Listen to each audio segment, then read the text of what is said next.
ഇന്ന് വഖഫ് ഭേദഗതി നിയമമായി. അത് എന്ന് നടപ്പിലാകും, അതിൻ്റെ ചട്ടങ്ങൾ വരണം. ഞാൻ അതിൻ്റെ സാങ്കേതിക കാര്യങ്ങളിലേക്കൊന്നും പോകുന്നില്ല. പക്ഷെ ഫലപ്രദമായി അതിൻ്റെ ബെനഫിറ്റ് ആളുകൾക്ക് കിട്ടിത്തുടങ്ങിയിട്ടില്ല.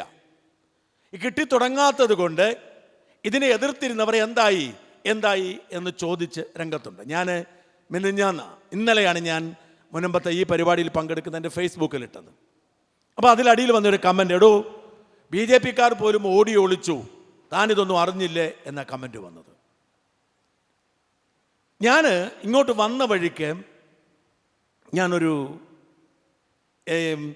നമ്മുടെ OIP-യിലും 2020-ലും ഒക്കെ പ്രവർത്തിക്കുന്ന വിനോദ് എന്ന് പറയുന്ന ഒരു സുഹൃത്ത് കടുത്തുരുത്തിയിലുണ്ട്.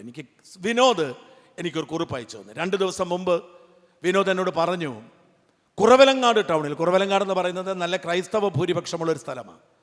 കുറവലങ്ങാട് ടൗണിൽ വഖഫ് ഭേദഗതി നിയമത്തെക്കുറിച്ചൊരു വിശദീകരണ യോഗം നടത്തുന്നുണ്ട്. വഖഫ് വിരുദ്ധരാണ്, ഭേദഗതിയെ എതിർക്കുന്നവരാണ് അത് നടത്തുന്നത്.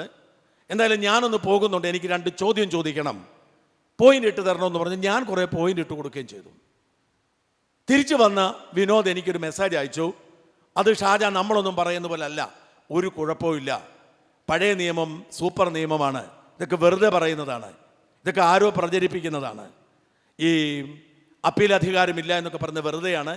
വഖഫ് ട്രിബ്യൂണലിൻ്റെ വിധി വന്നാൽ ആ വിധിക്കെതിരെ ആളുകൾക്ക്, ആരാണോ അതിന് ഇരയാവുന്നവർക്ക്, അവർക്ക് ഹൈക്കോടതിയെ സമീപിക്കാം, ഹൈക്കോടതിക്ക് വിളിച്ചു വരുത്താം എന്നൊക്കെ പറഞ്ഞൊരു വിശദീകരണം.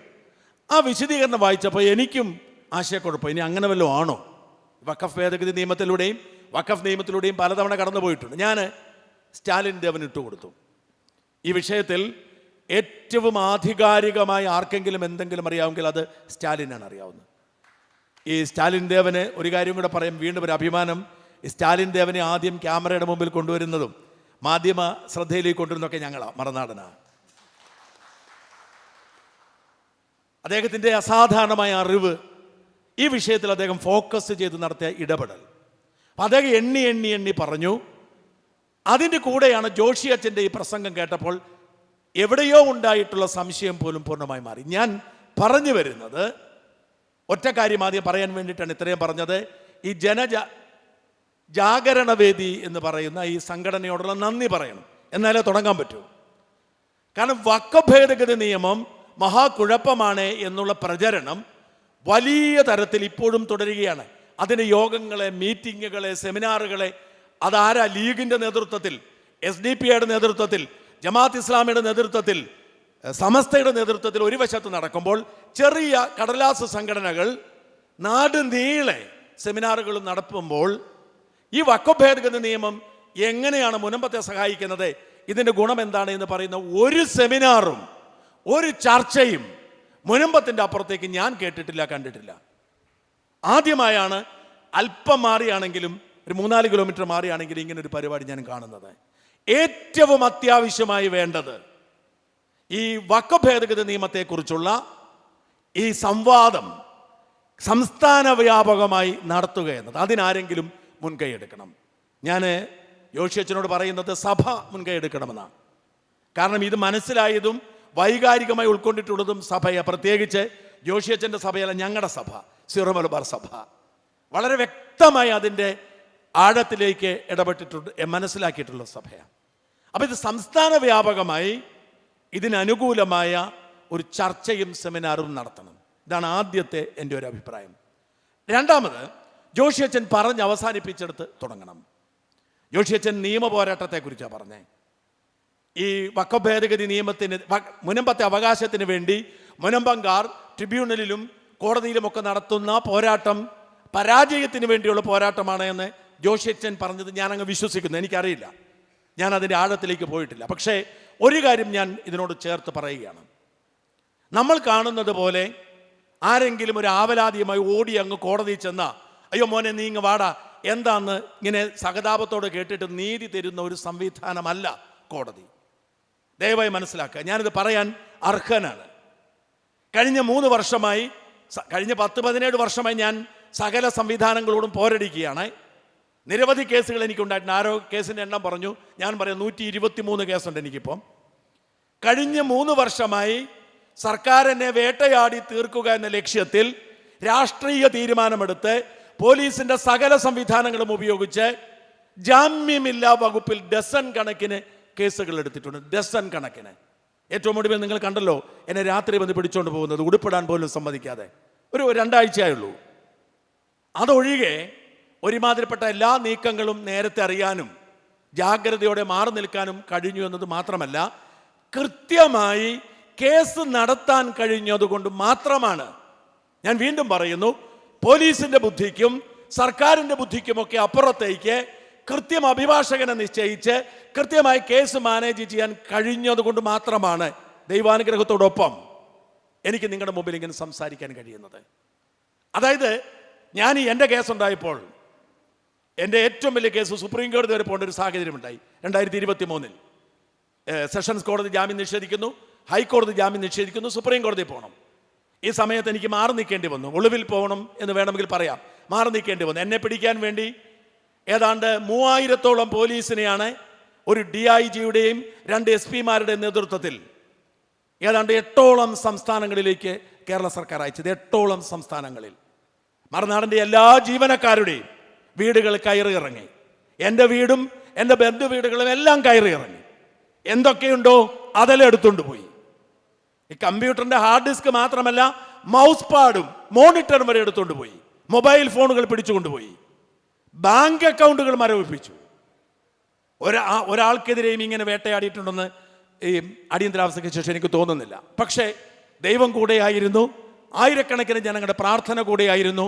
അതിജീവിച്ചു. സുപ്രീം കോടതിയിൽ നിന്ന് ജാമ്യം കിട്ടുക മാത്രമല്ല, എന്നെ പൂട്ടാൻ വേണ്ടി ദുരുപയോഗിച്ച നിയമം ഉപയോഗിക്കരുത് എന്ന് സുപ്രീം കോടതി വാക്ക് കൊടുക്കുകയും ചെയ്തു. ആ കേസുണ്ടായപ്പോൾ എൻ്റെ സംവിധാനങ്ങളിലേക്ക്, ഓഫീസുകളിലേക്കും മറ്റും സുപ്രീം കോടതിയിലെ അഭിഭാഷകർ വരെ, ഞാൻ പേരെടുത്ത് പറയാൻ ആഗ്രഹിക്കുന്നില്ല, അങ്ങനെയുള്ള ചില പേരുകൾ പറഞ്ഞാൽ ഇവിടെയുള്ളവർക്ക് പെട്ടെന്ന് അത് മനസ്സിലാവും. സുപ്രീം കോടതിയിലെ അഭിഭാഷകർ വരെ സൗജന്യമായി കേസ് നടത്തിക്കോളാം എന്ന് പറഞ്ഞ് എന്നെ വിളിച്ചു. സൗജന്യമായി എനിക്ക് വേണ്ടി കേസ് നടത്താൻ ആത്മാർത്ഥത കൊണ്ട്, ഞാൻ വെറുതെ അല്ല, എന്നെ സഹായിക്കുക എന്ന ലക്ഷ്യത്തിൽ ലക്ഷക്കണക്കിന് രൂപ ശമ്പളം കൊടുക്കേണ്ട വക്കീലുമാരെത്തി. പക്ഷെ ഞാൻ സ്വീകരിച്ചില്ല. ഞാൻ എടുത്തു പറയുന്നു, മുനമ്പങ്കാരോടെ എല്ലാ ഓഫറും ഞാൻ തള്ളിക്കളഞ്ഞു. കാരണം എൻ്റെ ചേട്ടൻ ഒരു വൈദികനാണ്. അദ്ദേഹത്തിന് കൃത്യമായി സുപ്രീം കോടതി വരെയുള്ള രാഷ്ട്രീയം അറിയാം. അതുകൊണ്ട് പറഞ്ഞു, അത് ഇവിടുന്ന് ഇനി സാധാരണഗതിക്ക് കേരളത്തിൽ ഒരു കേസുണ്ടായാൽ ഈ കേസ് സുപ്രീം കോടതിയിൽ പോകുമ്പോൾ പരിഗണിക്കുന്ന 1-2 വക്കീലന്മാരുണ്ട്. പഴയ ജഡ്ജായിരുന്ന ഗിരിയും ബസന്തുമൊക്കെ, അവരൊക്കെ നല്ല വക്കീലന്മാരാണ്. അത്തരക്കാരെ പരിഗണിക്കാൻ നമ്മളോട് ചേർന്ന് നിന്നവർ നമ്മളെ ഉപദേശിച്ചു. പക്ഷെ ഞങ്ങൾ അതായത് എൻ്റെ ചേട്ടൻ സ്വീകരിച്ചത് നമ്മുടെ വഴിയാണ്. കൽക്കട്ടയിൽ നിന്ന് സുപ്രീം കോടതി പ്രാക്ടീസ് ചെയ്യുന്ന വലിയൊരു വക്കീലിനെയാണ് കൊണ്ടുവന്നത്, ജയിക്കുകയും ചെയ്തു. അതാണ് നിയമ പോരാട്ടം എന്ന് പറയുന്നത്. നിയമ പോരാട്ടത്തിന് കൃത്യമായ വഴികളുണ്ട്. നിങ്ങൾക്കറിയാവോ, നമ്മുടെ നാട്ടിൽ അഴിമതി നടത്തുന്ന ഒരുപാട് പേരെ നിങ്ങൾക്കറിയാം. കോടിക്കണക്കിന് രൂപ അഴിമതി നടത്തിയിട്ട് സുഖമായി ഭരിക്കുന്നവരെ നിങ്ങൾക്കറിയാം. പക്ഷെ അഴിമതി കേസിൽ കേരളത്തിൽ ഒരേ ഒരാളെ ശിക്ഷിക്കപ്പെട്ടിട്ടുള്ളൂ. ആരാണെന്നറിയാമോ? ബാലകൃഷ്ണപിള്ള. ആ മനുഷ്യനെ ഏതോ ഒരു 5,50,000 രൂപയോ 20,000 രൂപ അങ്ങോട്ട് മാത്രം മോഷ്ടിച്ചുള്ളൂ. കോടികൾ മോഷ്ടിച്ച് ഇപ്പോഴും മോഷ്ടിച്ചുകൊണ്ടിരിക്കുന്നവർക്ക് ഒരു കുഴപ്പമില്ല. എന്താ പറ്റിയെന്നറിയാവോ? നിസാര കേസല്ലേ എന്നോർത്ത് ഒരു ബന്ധുക്കാരനെ ഏൽപ്പിച്ചു. അയാൾ പിള്ള സാറിനോട് കാശ് മേടിച്ചുകൊണ്ടേയിരുന്നു. അയാൾ ആരും അവിടെ ലോക്കൽ വക്കീലിനെ ഏൽപ്പിച്ചു, തോറ്റുപോയി. ഞാനിത് കൃത്യം പറയുന്നത്, അവസാനം ബാലകൃഷ്ണപിള്ളയ്ക്ക് ജയിലിൽ പോകേണ്ടി വന്നു. കേസ് എങ്ങനെ നടത്തുന്നു എന്നത് നിർണായകമാണ്. ഏത് വാദം ഉന്നയിക്കുന്നു എന്നത് നിർണായകമാണ്. അവിടെ ഒരു പാളിച്ച പറ്റിയിട്ടുണ്ടെങ്കിൽ പരാജയമുണ്ടാവും, പൂർണ്ണമായ പരാജയമുണ്ടാവും. ഞാൻ ഇന്നലെയും ഒരു കേസ് ജയിച്ച് വാർത്ത കൊടുത്തിട്ടുണ്ട്, ഇന്ന് വാർത്ത കൊടുത്തിട്ടുണ്ട്. കഴിഞ്ഞ 10-17 കൊല്ലമായി കേസ് നടത്തി ജയിച്ചുകൊണ്ടിരിക്കുന്ന ആളാണ്, തോൽക്കുന്ന ആളല്ല. അതുകൊണ്ട് ഞാൻ ഈ വിഷയത്തിൽ ജോഷിയച്ചൻ അവസാനിപ്പിക്കാൻ പറഞ്ഞ വിഷയത്തിൽ ഒരഭിപ്രായം പറഞ്ഞുകൊണ്ട് അടുത്ത ഘട്ടത്തിലേക്ക് കിടക്കാം. ദയവായി ഓപ്ഷൻ ഉണ്ടെങ്കിൽ, എനിക്ക് അടുത്തുള്ള ദേവൻ സാറിനറിയാം, ദയവായി നിങ്ങൾക്ക് മുനമ്പങ്കാർക്ക് ട്രിബ്യൂണലിൽ കേസ് കൊടുക്കാൻ ഓപ്ഷൻ ഉണ്ടെങ്കിൽ, അവസരമുണ്ടെങ്കിൽ നിങ്ങൾ ഫ്രഷായിട്ടുള്ള പരാതി കൊടുക്കണം. പ്രത്യേകിച്ച് കഴിഞ്ഞ 2.5 വർഷം വാദം കേട്ട ജഡ്ജി മാറിയിട്ട് പുതിയ വാദം കേൾക്കണമെന്ന് ഇന്നലെ ഞാൻ ഹിന്ദുവിൽ വായിച്ചത്. പുതിയ ജഡ്ജി ചുമതലയേൽക്കുന്നു. ഇതുവരെ കേട്ട വാദമൊക്കെ അപ്രസക്തമാണ്, ആദ്യം മുതൽ കേൾക്കണമെന്നാണ്. നല്ല അവസരമാണ്. ഒരുപക്ഷെ പിണറായി വിജയൻ പലപ്പോഴും ഞാൻ എൻ്റെ ജീവിതത്തിൽ മനസ്സിലാക്കിയിട്ടുള്ള കാര്യം, നമുക്ക് കിട്ടുന്ന തിരിച്ചടികൾ, നമുക്ക് മോശമാണെന്ന് തോന്നുന്ന കാര്യങ്ങൾ നമുക്ക് ഗുണമായി മാറും. വലിയ പ്രതിസന്ധിയായി എനിക്ക് രൂപപ്പെട്ടിട്ടുള്ളതൊക്കെ അയ്യോ അങ്ങനെ സംഭവിച്ചില്ലായിരുന്നെങ്കിൽ എന്ത് സംഭവിക്കുമായിരുന്നു എന്ന് തോന്നി. എനിക്ക് ഹൈക്കോടതി ജാമ്യം നിഷേധിച്ചതടക്കം, ജാമ്യം നിഷേധിച്ചില്ലായിരുന്നെങ്കിൽ സുപ്രീം കോടതി ഇങ്ങനെ ചരിത്രപ്രധാനമായ ഒരു വിധി പ്രഖ്യാപിച്ച് ആ നിയമ ദുരുപയോഗം തടയുമായിരുന്നില്ല. അതുകൊണ്ടാണ് എനിക്ക് തോന്നുന്നു ഈ സ്റ്റേയ്ക്ക് പോയതും സ്റ്റേ കിട്ടിയതുമൊക്കെ തമ്പുരാൻ്റെ പദ്ധതിയാണെന്ന് വിശ്വസിക്കുന്ന ആളാണ് ഞാൻ. കാരണം 2.5 കൊല്ലം വാദം കേട്ട് വിധി പറയാൻ വെച്ചിരിക്കുന്ന ഒരു കേസിൽ പോയി ഇടപെടുന്നതിനേക്കാൾ എളുപ്പമാണ് പുതിയൊരു കേസിന് അപേക്ഷിക്കുന്നത്. അതുകൊണ്ട് അതിനെന്തെങ്കിലും ഓപ്ഷൻ ഉണ്ടെങ്കിൽ ദയവായി നിങ്ങളത് തിരഞ്ഞെടുക്കുക. അതിൻ്റെ സാമ്പത്തിക ചെലവിനെക്കുറിച്ച് ബുദ്ധിമുട്ടരുത്, ഭയപ്പെടരുത്. മറുനാടൻ മലയാളി ഉറപ്പ് നൽകുന്നു, നിങ്ങളുടെ നിയമ പോരാട്ടത്തിന് വേണ്ട സാമ്പത്തിക സഹായം ഞങ്ങൾ ഒപ്പിച്ചു തരും. വെറുതെ പറയുന്നല്ല. ഒരു ചെറിയ ആവശ്യം ജനങ്ങളോട് പറഞ്ഞാൽ ജനങ്ങളത് കേൾക്കും. അത്രമാത്രം വിശ്വാസമുണ്ട് മറുനാടൻ മലയാളി. ഞാൻ കഴിഞ്ഞ ദിവസം ഞാൻ ചെറിയ കാര്യം പറയാം. കഴിഞ്ഞ 2 ദിവസം മുമ്പ് എന്നെ നിർബന്ധിച്ചിട്ട് ഡോക്ടർ ജോർജ് പുള്ളിക്കൻ ഒരു ഗാന്ധിയനുണ്ട്. ഗാന്ധിയന്മാരോട് എനിക്ക് വലിയ ബഹുമാനമാണ്. അടിസ്ഥാനപരമായി എൻ്റെ രാഷ്ട്രീയം ഗാന്ധിസമാണ്. ഞാൻ ഖദർ ധരിക്കുന്നൊരു മനുഷ്യനാണ്. ജോർജ് പുള്ളിക്കൻ സാർ നിരവധി തവണ എന്നെ വിളിക്കുന്നു. തിരുവനന്തപുരത്ത് YMCA-യിൽ അദ്ദേഹം അവിടെ ഒരു സ്വദേശി ഉൽപ്പന്നങ്ങളുടെ പ്രദർശനം നടത്തുന്നു. സ്വദേശി ഉൽപ്പന്നങ്ങൾ, അതായത് വീട്ടിൽ ആളുകൾ ഉണ്ടാക്കുന്ന ഗാന്ധിയൻ മാതൃകയിൽ അദ്ദേഹം പരിശീലനം, അതിൻ്റെ ഒരു പ്രദർശനം ഇവിടെ നിന്ന് വരണമെന്ന് പറഞ്ഞു. ഞാൻ വന്നു. ഇഷ്ടംപോലെ നാടൻ ഉൽപ്പന്നങ്ങൾ, മായമൊന്നും ചേർക്കാത്ത ഉൽപ്പന്നങ്ങൾ. ഞാൻ പോയിട്ടൊരു വീഡിയോ ചെയ്തു. തിരുവനന്തപുരത്തുള്ളൊരു ശ്രദ്ധയ്ക്ക്, നിങ്ങൾ തിരുവനന്തപുരത്ത് ഇറങ്ങുമ്പോൾ ഇവിടെ പോയി സാധനം വാങ്ങണം. 2 ദിവസം കൊണ്ട് മുഴുവൻ സാധനം വിറ്റുപോയി. മുഴുവൻ സാധനവും. 1 രൂപ പരസ്യം മേടിച്ചിട്ടല്ല, നീതിബോധത്തിൻ്റെ ഭാഗമായിട്ട്. ഞാൻ ഇന്ന് ഇവിടെ ഇരുന്നുകൊണ്ട് പറഞ്ഞൊരു കഥയുണ്ട്, അതുകൂടെ പറയട്ടെ. അഹങ്കാരം കൊണ്ട് പറയുന്നതല്ല. എൻ്റെ ഒരു പരിചയക്കാരൻ ഇംഗ്ലണ്ടിൽ പെട്ടെന്ന് കോമയിലാകുന്നു, സ്ട്രോക്ക് വന്നു.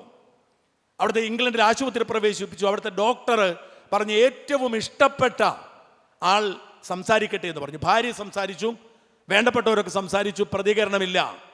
അപ്പോൾ ഭാര്യ പറഞ്ഞു, ഏറ്റവും കൂടുതൽ കേൾക്കുന്നത് ഷാജൻ സ്കറിയായുടെ വീഡിയോ ആണ്.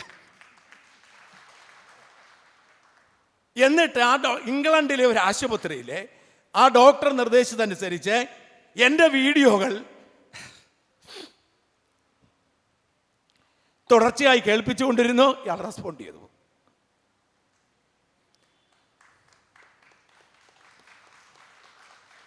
ഞാനിത് പറയുന്നത് അഹങ്കാരമായിട്ട് ആരും കരുതരുത്. ഒരുപാട് ക്ലേശം സഹിച്ചുകൊണ്ടാണ്, ഒരുപാട് പീഡനങ്ങൾ അനുഭവിച്ചുകൊണ്ടാണ്, ഒരുപാട് പഴി കേട്ടുകൊണ്ടാണ് തികഞ്ഞ സത്യം മാത്രം പറയാൻ ഞാൻ ക്ലേശത്തിൻ്റെ പാത ചെയ്യും. നിങ്ങളൊക്കെ കേൾക്കുന്ന പോലെ പോലീസ് പിടിച്ചുകൊണ്ട് പോകുന്നൊന്നും അല്ല പീഡനം. അതൊന്നും എനിക്ക് വിഷയമേ അല്ല. എന്ന് വേണമെങ്കിലും 14 ദിവസം ജയിലിൽ കിടക്കാമെന്ന് തയ്യാറായി 10 കൊല്ലമായി കാത്തിരിക്കുന്ന ആളാണ് ഞാൻ. ഭാഗ്യത്തിന് ഇതുവരെ കയറിയില്ല എന്ന് മാത്രം. അതൊന്നും അല്ല. ഏറ്റവും വലിയ അപമാനം എന്താണെന്നറിയാമോ? നമ്മൾ ചിന്തിക്കാത്ത കാര്യം നമ്മുടെ കലയിൽ കെട്ടിവയ്ക്കുന്നതാണ്. മുസ്ലിം വിരോധിയാണെന്ന് ആളുകൾ എന്നോട് പറയുന്നത് എനിക്ക് സഹിക്കാം. ഞാൻ മതവിശ്വാസിയാണ്, ഞാൻ ദൈവവിശ്വാസിയാണ്, പ്രത്യേകിച്ച് ഞാൻ യേശുക്രിസ്തു വിശ്വസിക്കുന്ന ആളാണ്. അങ്ങനെ വിശ്വസിക്കുന്ന ഒരാൾക്ക് ഒരു മതത്തിൻ്റെ പേരിലോ ഒരു വിശ്വാസത്തിൻ്റെ പേരിലോ ആരെയും വെറുക്കാൻ കഴിയില്ല. എനിക്കെന്തിനാണ് മുസ്ലിമുകളോട് വെറുപ്പ്? പക്ഷെ ഞാൻ മുസ്ലിം വിരോധിയാണ്, ഞാൻ വർഗീയവാദിയാണ് എന്ന് തുടർച്ചയായി പറഞ്ഞു കേൾക്കുമ്പോൾ, പാവപ്പെട്ട മനുഷ്യർ കേൾക്കുമ്പോൾ ചങ്ക് തകരും. ഇത്തരം പീഡനങ്ങളെയൊക്കെ സഹിച്ചുകൊണ്ട് പോകുന്നത് എന്തുകൊണ്ടാണെന്നറിയാമോ? സത്യം ഈ നാട്ടിൽ നിലനിൽക്കാൻ ആവശ്യമായത്. അതുകൊണ്ടാണ് മുനമ്പക്കാർക്ക് വേണ്ടി ശബ്ദമുയർത്താൻ കഴിയുന്നത്. എന്ത് അപമാനങ്ങൾ സഹിച്ചാലും സത്യം പറയും, കൈവീശി നടക്കും, സത്യം സംരക്ഷിക്കും. സത്യം സംരക്ഷിക്കുമെന്ന് വിശ്വസിക്കുന്നത് കൊണ്ടാണ്. ആയിരക്കണക്കിന് മതമോ ജാതിയോ നോക്കാതെ ആയിരക്കണക്കിന് മനുഷ്യരുടെ വേദന പരിഹരിക്കാൻ കഴിഞ്ഞിട്ടുണ്ട്. തിരുവനന്തപുരത്ത് കടക്കാവൂർ എന്ന് പറയുന്നൊരു സ്ഥലത്ത് ഞാൻ ആവർത്തിക്കുന്നൊരു കഥ പറയട്ടെ. ഒരു വീട്ടമ്മ, ആ വീട്ടമ്മയ്ക്കെതിരെ വാർത്താപത്രങ്ങളിലെല്ലാം വരുന്ന ഒരു യുവതിയാണ്. മറുനാടനിൽ പോലും ആദ്യം വാർത്ത വന്ന് ഞാൻ പിൻവലിപ്പിച്ച് കണ്ടപ്പോഴേ എല്ലാ ചാനലിലും പത്രങ്ങളിലും വാർത്ത വരുന്നു. എന്താണ് വാർത്ത? 11 വയസ്സുള്ള തൻ്റെ ആൺകുട്ടിയെ ആ ഉമ്മ പീഡിപ്പിച്ചു എന്നാണ് വാർത്ത. ഞാൻ അപ്പം തന്നെ അന്വേഷിച്ചു. ഒരു മകളെ അപ്പൻ പീഡിപ്പിച്ചു എന്ന് പറഞ്ഞ് അവിശ്വസിക്കേണ്ട കാര്യം നമ്മുടെ കാലത്ത് സംഭവിക്കും. പക്ഷെ മകനെ അമ്മ പീഡിപ്പിച്ചു എന്ന വാർത്ത വിശ്വസിക്കാൻ പ്രയാസം. അല്ലെങ്കിൽ അമ്മയ്ക്ക് ഭ്രാന്തായിരിക്കണം, അല്ലെങ്കിൽ അവർ ലഹരിക്കടിമയായിരിക്കണം, അല്ലാത്തവർക്ക് പറ്റത്തില്ല. ഞാൻ അതുകൊണ്ട് അന്വേഷിച്ചു കഴിഞ്ഞപ്പോൾ എനിക്ക് മനസ്സിലായി ഈ ഭാര്യയും ഭർത്താവും തമ്മിലുള്ള ഭിന്നത. അതിലേക്കൊരു സ്ത്രീ കടന്നു വരുന്നു. ഇവരെ നീ കുറേ കാലമായി യുദ്ധം നടക്കുകയാണ്. ഇവരെ ഒഴിവാക്കുന്നതിന് വേണ്ടി ഒപ്പിച്ച ഒരു കള്ളക്കേസാണ്. ഞാൻ ഭയാശങ്കയോടുകൂടിയാണ് ആ വിഷയത്തിൽ ഇടപെട്ടത്. അവർക്ക് വേണ്ടി നിയമ പോരാട്ടം നടത്തി. അവർക്ക് വേണ്ടി ഹൈക്കോടതിയിൽ അഭിഭാഷകരെ ഏർപ്പെടുത്തി. എന്താ സംഭവിച്ചെന്നറിയാമോ? ഹൈക്കോടതി അവരുടെ പേരുള്ള